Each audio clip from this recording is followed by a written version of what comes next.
Oi, gente, mais uma vez aqui para a gente ter mais uma aula. Esse assunto, ele é um assunto muito pertinente, né? Ele é um dos assuntos mais cobrados no Enem. Está presente na prova no Enem de diversas maneiras, de diversas formas ele pode ser cobrado. E hoje a gente vai estudar a função da linguagem ou função da comunicação. Antes da gente continuar aqui o conteúdo, a gente precisa lembrar que função da linguagem e função da comunicação não é a mesma coisa que figura de linguagem. Algumas pessoas elas confundem isso um pouco, né? Dentro da nossa divisão gramatical, a gente sabe que nós temos 5 frentes de estudo. A fonologia vai estudar o que a fonologia estuda. Ela vai estudar a ortografia, as regras de ortografia, ela estuda os encontros consonantais, os encontros vocálicos. Vocês veem isso lá no fundamental e retomam esse tipo de estudo no primeiro ano do ensino médio, ou seja, vocês reveem essas regras no primeiro ano. Ano passado, vocês começam o ano lá no colégio estudando isso, né? O que é um fonema, o que é uma letra, como é que a gente separa as sílabas, o ditongo ele não pode ser separado, isso ajuda muito na hora da produção de texto. Aquela questão da competência 1 que vocês sempre falam muito, né? De acento, de separação, de ortografia, enfim. A fonologia estuda isso. Depois a gente tem a morfologia, que a gente também falou um pouquinho sobre isso na aula passada. A morfologia, ela estuda o processo de formação das palavras, o morfema, aquela unidade mínima de significado. A gente não pode confundir morfema com sílaba, é uma outra coisa, a gente também já estudou isso. Ela vai estudar os processos de formação, né, derivação imprópria, derivação regressiva, prefixal, sufixal, prefixal e sufixal ao mesmo tempo, composição por justaposição, aglutinação, enfim, os processos, neologismo, hibridismo, tudo isso que vocês viram tanto no nono quanto no primeiro. E estuda as classes, as 10 classes morfológicas, que a gente também já falou um pouco sobre isso. E aí vem a sintaxe. No segundo ano, eu já deixei isso claro para vocês, ele é um ano muito sintático, a gente se aprofunda muito nessas questões de funções sintáticas e estruturas sintáticas dentro de enunciados. Depois a gente tem a estilística, que é justamente na estilística que a gente vai estudar as figuras de linguagem, que não é o nosso caso agora. Agora a gente vai estudar as funções da linguagem e a função da comunicação. Ele é um assunto muito cobrado, que envolve a questão da semântica, contexto, intencionalidade discursiva, isso tudo a gente já estudou. Todo texto, né, se estrutura por meio de uma intenção. Qual é a intenção daquele texto? Quando eu crio uma propaganda, qual é a minha função? Quando eu escrevo uma carta de amor, qual é a minha função? Quando eu escrevo um e-mail solicitando uma assistência técnica de um produto que eu comprei. Então, as funções da linguagem, as funções da comunicação, elas correspondem justamente à função que um texto tem a partir da sua construção e a intencionalidade discursiva desse texto dentro de um processo de comunicação. Tá? É um assunto muito importante, ele pode ser abordado de diversas formas, mais lá na frente a gente vai ter uma aula só com questões do Enem para resolver esse tipo de abordagem, ver como é que o INEP ele traz essa abordagem dentro da prova do Enem, dentro da prova de linguagens e códigos, e isso também está no dia a dia de vocês. Eu vou minimizar um pouquinho a minha imagem agora, para a gente dar início à aula, tá certo? Então, vamos lá.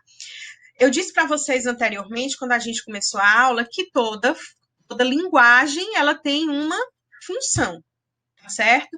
E essa função, ela gira em torno de um emissor e de um receptor. Aquele que emite e aquele que recebe. Lembrando que alguns livros trabalham essa questão de emissor e receptor de uma outra forma. Eu tenho remetente e tenho destinatário. Remetente é aquele que remete a mensagem. O destinatário é a quem a mensagem se destina, tá certo? Esses elementos da comunicação, ou seja, o que é que compõe o processo comunicativo, eles são necessários para que a gente identifique a função da linguagem dentro de um contexto, tá bom? Então, vamos lá. Que elementos são esses? O primeiro a gente já viu, como eu estava falando, é o emissor. É aquele que emite, que codifica a mensagem. Esse emissor ele também pode aparecer com o nome de remetente, aquele que remete a mensagem, tá? E aí eu queria falar um pouquinho agora com vocês sobre uma questão. O emissor, ele não necessariamente é uma pessoa, certo? Ele pode ser uma instituição, ele pode ser uma associação, ele pode ser um jornal, ele pode ser uma revista e ele pode ser uma pessoa unitária, sozinha. Tudo vai depender do contexto. Só para a gente relembrar o que é um contexto. O contexto é a situação comunicativa que vai ser estabelecida dentro de um processo de elaboração da comunicação. Tá? Então, o contexto é a situação comunicativa, se a gente tivesse que resumir de uma forma bem didática. Tá?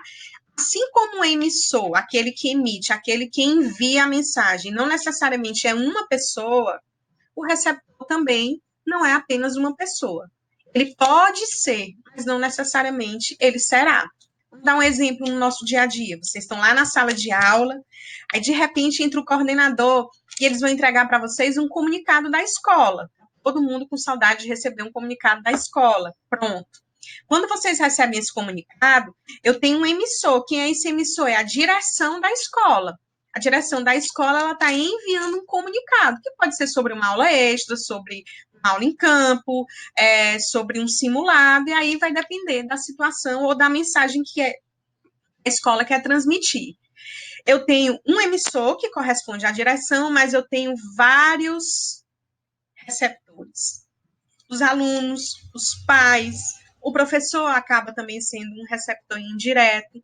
Então, assim como o emissor não necessariamente é uma pessoa, o receptor também não pode não pode ser uma pessoa só, pode ser um grupo, pode ser a comunidade, pode ser uma associação de médicos, pode ser uma associação de bairro, pode ser um grupo de uma faixa etária da população, então tudo vai depender desse contexto que o processo comunicativo está se estruturando. Então, o emissor, ele emite a mensagem, ele codifica. O que é codificar? Ele estrutura a mensagem para que o receptor compreenda. Não adianta, por exemplo, a gente receber um comunicado da escola, como eu falei anteriormente, em alemão, por exemplo. Para quem fala alemão e ler em alemão, ele vai conseguir codificar a mensagem. Então, quem não fala, quem não lê, não codifica a mensagem. Então, não há comunicação. Vários estudiosos, né, eles têm um consenso comum que só há comunicação quando o receptor compreende a mensagem. Se ele não compreender a mensagem, não há processo comunicativo, tá bom? É como se vocês lessem uma questão, por exemplo, e não conseguissem identificar qual é o tipo de alternativa correta. Então, eu tenho aí um problema entre ler a mensagem, codificar aquela estrutura e responder da forma correta, tá certo? E se o emissor é quem emite, o receptor é quem recebe a mensagem ela é o conteúdo que é transmitido ou elaborado pelo emissor. É esse conteúdo que tem que ser compreendido para que haja comunicação. Então, a mensagem é o conteúdo, é o corpo do texto. E aí, antes da gente continuar e dar continuidade aqui ao que a gente está estudando hoje, eu quero relembrar três conceitos básicos que a gente viu logo na nossa primeira semana de aula, que é o conceito de texto. A princípio, muita gente entende texto como um enunciado linguístico, né? Um conjunto de palavras, de frases, de parágrafos. Isso é uma identificação muito primária, muito primitiva de texto. Texto é uma coisa muito mais ampla. Por exemplo, qual é um texto? Se eu paro no trânsito e observo que o sinal está vermelho, eu entendo que dentro desse contexto eu preciso parar. Não é permitido para mim, dentro de um código de trânsito, que eu continue, que eu atravesse a via. Se eu fizer isso, eu vou ter um problema, eu vou causar um problema. Então, esse sinal vermelho está dentro daquela situação comunicativa, ou seja, dentro daquele contexto, é um texto. Por quê? Porque ele me transmite uma mensagem, tá? Então, uma cor pode ser um texto. Eu estou no meio de um conflito armado, como aconteceu na Primeira e na Segunda Guerra Mundial. E se de repente eu levanto uma bandeira branca, um pano branco, muitas pessoas vão entender que ali há um processo de rendição, um processo de pedido de paz. Então, aquela cor, naquele momento, dentro daquele contexto, é um texto. A gente precisa pensar em texto como um processo comunicativo amplo. não necessariamente algo que está escrito.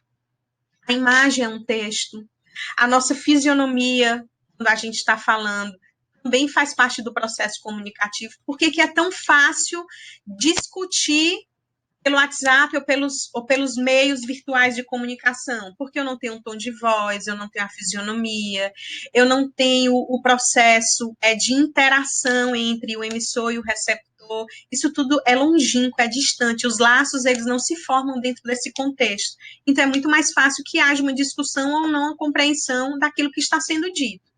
Então, eu posso ter o texto verbal, aquele que se estrutura por meio de palavras, enunciados, frases e parágrafos. Eu tenho um texto não verbal, que se estrutura por meio de imagens, de cores, tá certo? E eu tenho um texto misto. O texto misto, ele vai fazer uso de um texto verbal e de um texto não verbal. Um exemplo do texto misto, que o Enem usa muito, as tirinhas, os anúncios publicitários, as charges. Eu tenho aí um conjunto de informações. Quando eu vou interpretar uma tirinha, eu tenho também que observar a fisionomia das personagens, se eu tenho ali dentro daquele contexto um espaço que vai me dar uma informação maior. Então, antes da gente dar continuidade, vamos fazer uma lembrança aqui rapidinho do que eu falei. Texto é toda unidade, linguística ou não, que pode transmitir uma mensagem, que transmite uma mensagem dentro de um contexto comunicativo. Então, eu tenho um texto verbal que se estrutura por meio de palavras, frases, enunciados, parágrafos. Eu tenho um texto não verbal que se estrutura por meio de imagens ou, dependendo do contexto comunicativo, de cores, cheiro. O cheiro é um texto muito afetivo para a gente. Vários autores da literatura falam sobre isso, né? A afetividade do cheiro. Então, quando a gente sente determinado cheiro que marcou a nossa vida, tenho aí um texto também. Talvez me leve para o passado, mas eu tenho esse texto, tá certo? E o texto misto, ele vai fazer a junção do texto verbal com o texto não verbal, ok? Então, revimos essa questão do que é texto, principalmente para o Enem, como isso é trabalhado, e a gente vai dar continuidade à função da comunicação. Vamos lá, mensagem.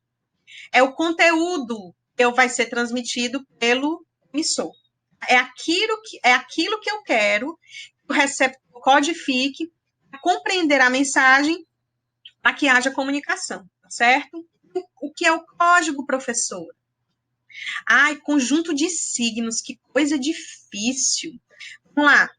Dentro da linguística, eu tenho várias vertentes de estudo, vários caminhos para estudar, tá certo? Signo, significado, significante, semiótica, a própria semântica também abre um pouco esse leque de estudo para a gente, mas eu vou simplificar essa definição. O código é todo elemento comunicativo que a gente utiliza para compor e estruturar a mensagem. Vamos exemplificar. A cor pode ser um código? Pode, como a gente já viu anteriormente. A letra é um código? É um código. Imagem de determinada coisa ou pessoa é um código? É um código. Então, o código é todo elemento que eu utilizo, elemento gráfico, elemento ou letra ou símbolo para compor a mensagem. Se o código que eu utilizo dentro do meu processo comunicativo